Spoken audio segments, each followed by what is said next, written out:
These leaders, these figures we've talked about, they represent the entire world trying to figure things out, trying to navigate this complex, beautiful, messy planet we share. We have the first leader, the one who hails from the snowy north. He rules over a vast, cold land.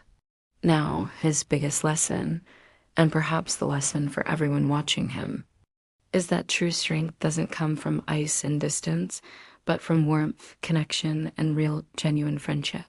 That is what melts the hardest barriers. Then there is the second leader, the one we call the builder with the loud trumpet. This leader is all about action. He loves to build towering structures and deliver grand, resonant speeches that echo across the lands. He embodies change sometimes necessary, sometimes chaotic, and the power of very loud, unavoidable voices in the public square. Our third leader is the one who wears the golden crown. He lives on a grand, storied island, and his primary role is to preserve the deep history and the legacy of his family and his people. He stands for the old stories, the traditions, the roots that hold us firm against the winds of change. We need the builder, but we also definitely need the crown. And finally, we look to the fourth leader, the one who wears a simple white robe. He lives in a city spread across 7 hills, a place of historical significance. His mission is to teach people about the spirit, about the unseen things that give life meaning. He represents the bedrock of faith, hope, and internal guidance for billions of people. When you look at these 4 figures, the snowy north, the loud trumpet, the golden crown, and the white robe, you see the whole world. You see the conflict between tradition and change, between cold logic and spiritual warmth, between isolation and unity.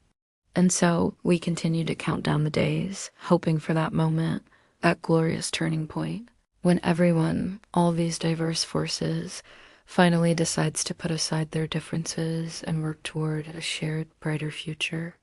There is an old saying that speaks to this very moment. Happy is the person who is patient and waits. We are waiting for the good party to start. We are waiting for that great gathering when harmony finally triumphs.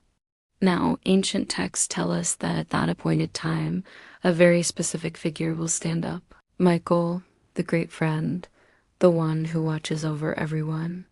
When he stands up, there might be a bit of a shake-up. Think of it like walking into a massive room that has been neglected. For ages, it is going to look like a messy, disorganized disaster for a moment before the cleaning and restoration can begin. There might be a little bit of confusion, maybe even a brief period of understandable anxiety. But here is the absolute assurance, the promise that anchors this entire narrative. Everyone who has genuine kindness, compassion, and empathy in their heart, everyone who seeks goodness will be perfectly safe and completely sound. They will be looked after.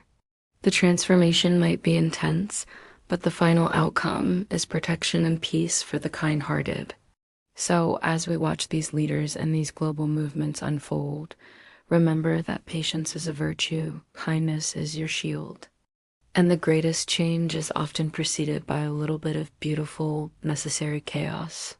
Thank you for tuning in, and I'll catch you in the next video.